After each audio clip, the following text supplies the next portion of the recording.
spéciale élection régionale sur Sensation Normandie.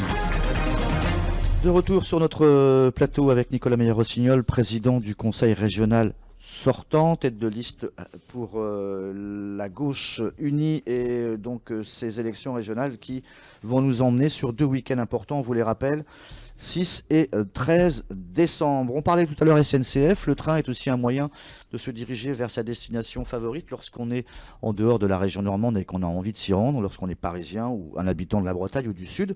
La Normandie bien connue au-delà des frontières nationales, mais pourtant quelques gros sites écrasent le reste des endroits intéressants qu'on pourrait découvrir. On parle du Mont-Saint-Michel, on parle de Giverny. Y a-t-il un problème de fond, de communication des comités touristiques régionaux? Ma question est longue et peut-être un peu compliquée. Est-ce qu'on arrive à se dépatouiller un tout petit peu de tout cela lorsqu'on est dans le fin fond d'un territoire normand? Pas beaucoup d'hôtels, etc. On a pourtant une belle église à faire visiter. Et à côté, il y a le Mont-Saint-Michel qui avale tout.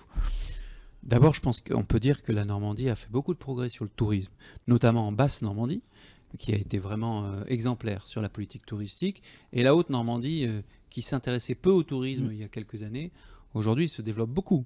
Et la Normandie est devenue la 4e région de France pour les courts séjours. Alors on essaye de faire en sorte que les touristes restent plus longtemps, ce qui est un enjeu, mais on a quand même bien progressé. On ne va pas se plaindre d'avoir le Mont-Saint-Michel quand même. On ne va pas se plaindre d'avoir Giverny ou Étretat.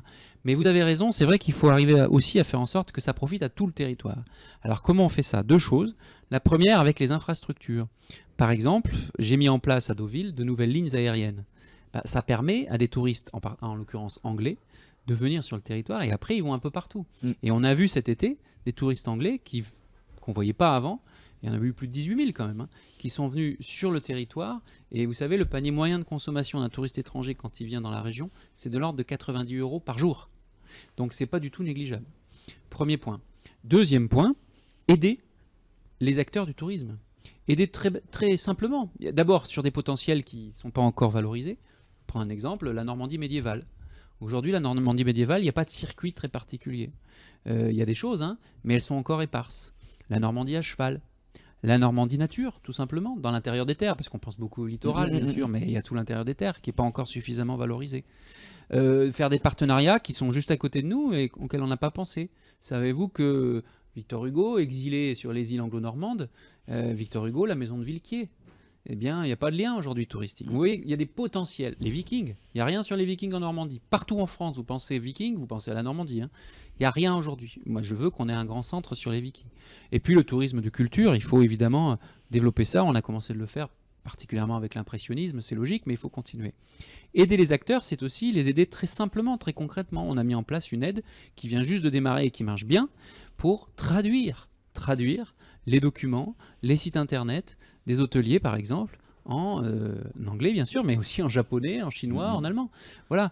Oui, c'est des choses concrètes. Moi, je suis ingénieur de formation. J'essaye de fluidifier les choses, de rendre les choses utiles. C'est pas des grandes phrases, mais c'est des actes. L'hébergement est-il à la hauteur de ce que le touriste américain ou anglais attend? Ça dépend des sites. Si vous allez à Deauville, parfaitement. Si vous allez chambre d'hôte dans d'autres coins, c'est un peu moins. Mais vous savez, il y a une demande maintenant pour, très forte pour de l'accueil rural, dans des bonnes conditions, évidemment, mais néanmoins au plus près du terroir.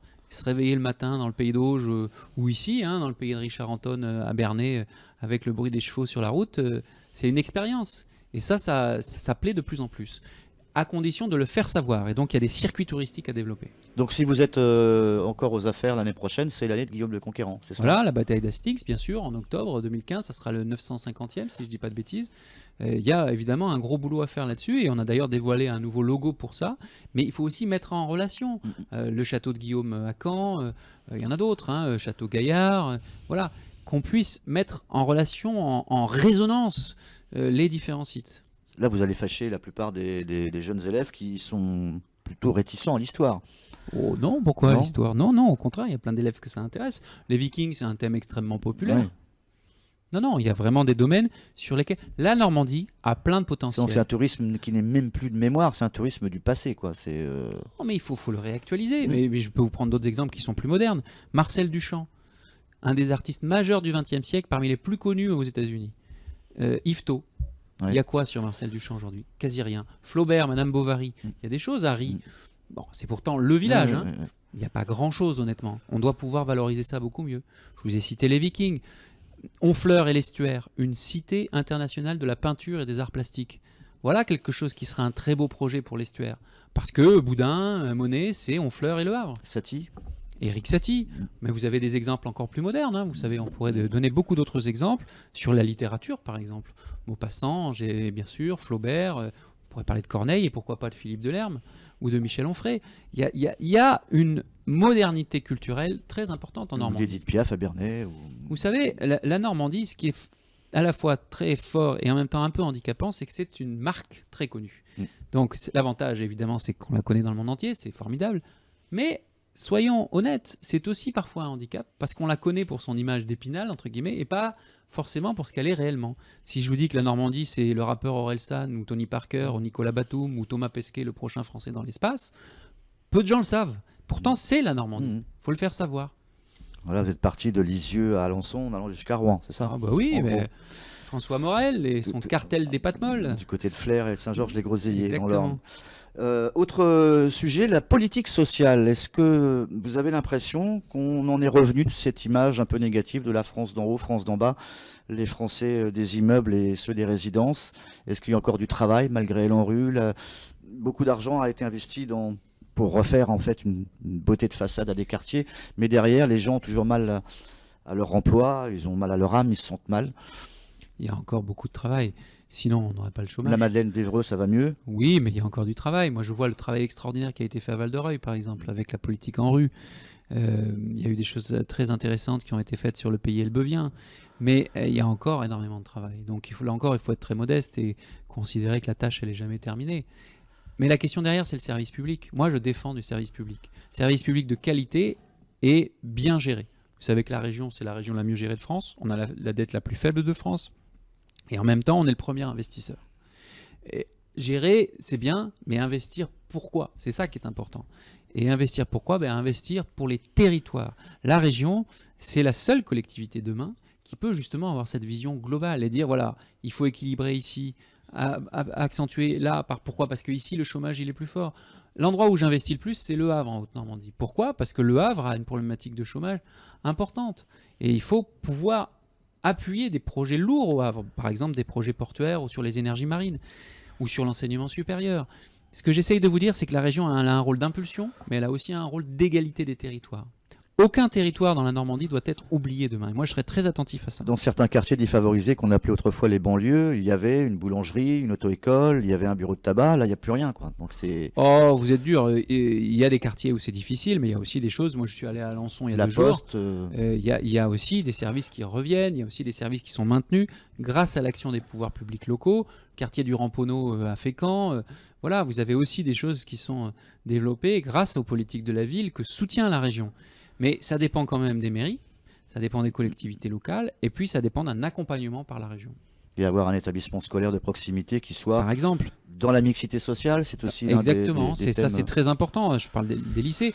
Ça suppose aussi que les élèves puissent se déplacer facilement.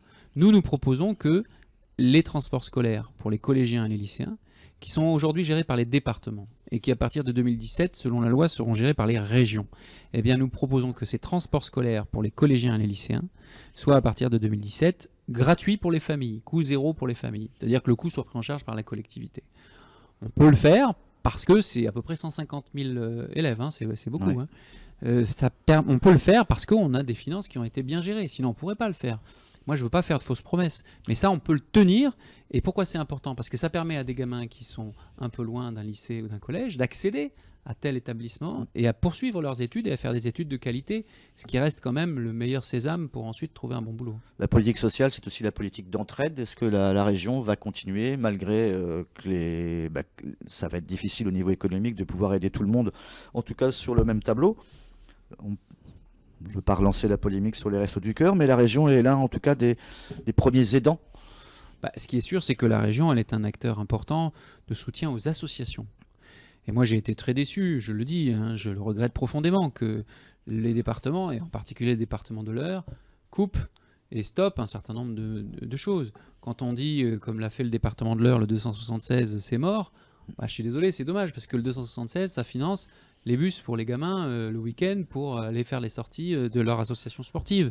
Ça finançait aussi les Restos du Cœur sur l'achat de camions à vocation alimentaire, camions frigorifiques. Ça finance aussi le 276 des projets que sinon la région ne financerait pas. Je pense à des maisons de retraite. Je pense à l'EHPAD de Bernay, par exemple, hein, où dans le programme 276, le département Nouvelle Formule ne le savait peut-être pas, mais il y avait 2 millions d'euros prévus pour financer l'EHPAD de Bernay. Qu'est-ce qu'il va devenir demain si la région ne le finance pas? Il va devenir quoi, l'EHPAD à Bernay? Il faut quand même avoir conscience. Il ne faut pas faire de politique politicienne, c'est tout.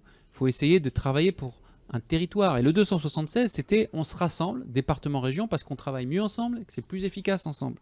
Donc je pense qu'il faut continuer à avoir cette attitude-là et pas rentrer dans des logiques qui sont des logiques d'obstruction politicienne, ce que je regrette profondément. Est-ce qu'il y a des ouvertures différentes que vous allez pouvoir proposer, autres que l'aspect financier, pour aider en tout cas le Normand à vivre mieux dans sa région? On pense notamment à des offres dites culturelles un peu plus étendues. Là, je sais que je vais arriver sur un sujet de prédilection. La culture, c'est également donc quelque chose d'important pour que essentiel. le Normand se sente bien chez lui. Moi, je trouve qu'il y a deux choses dont on ne parle pas du tout dans cette campagne, nous sommes les seuls à parler: l'éducation, la culture. Pourtant, ce sont des clés de notre avenir. Moi, je défendrai l'éducation comme premier projet pour notre région. Et quant à la culture, mais attendez, dans une situation aussi difficile sur le plan économique, sur le plan social, sur le plan sociétal, certains vous disent qu'il faudrait couper sur la culture. Je vois ce qui se passe à Évreux, par exemple. Et je le regrette là aussi profondément, parce que dans une situation comme la nôtre, on n'a pas besoin de moins de culture, on a besoin de plus de culture, justement pour faciliter le vivre ensemble, pour permettre à un territoire de rayonner. Parce que qu'est-ce qui fait qu'un territoire est attractif? Regardez Rennes, regardez Nantes, regardez Montpellier. C'est précisément que ça bouillonne, qu'il y a de la culture, que ça vit, qu'il y a de la création.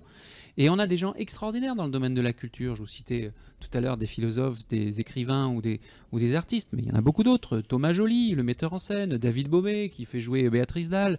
Voilà, on a les artistes, on a des équipements qu'il faut développer et il faut une impulsion politique. Moi, j'apporterai cela. Et pas que pour les grandes villes. La culture, elle doit être partout. Quand l'orchestre de l'Opéra de Rouen, qui est financé par la région, vient jouer à Pont-Audemer, je suis très fier. Parce que la culture, elle doit être accessible à tous. Et plus encore dans la période actuelle. Et la gratuité des concerts, notamment à Rouen, durant l'été? Oui, je pense que c'est bien, parce que sinon, il y a des gens qui sinon n'iraient jamais dans l'année à un concert. Et découvrir un concert Yael Naïm ou Chaka Ponk, je pense que c'est quelque chose d'important. On espère qu'on aura entendu en tout cas votre musique pour ces élections régionales. On vous souhaite le meilleur en tout cas pour la suite. Nicolas Meyer-Rossignol, tête de liste pour donc le Parti Socialiste, président du Conseil régional sortant. À très bientôt sur notre antenne. Merci à vous. Merci beaucoup.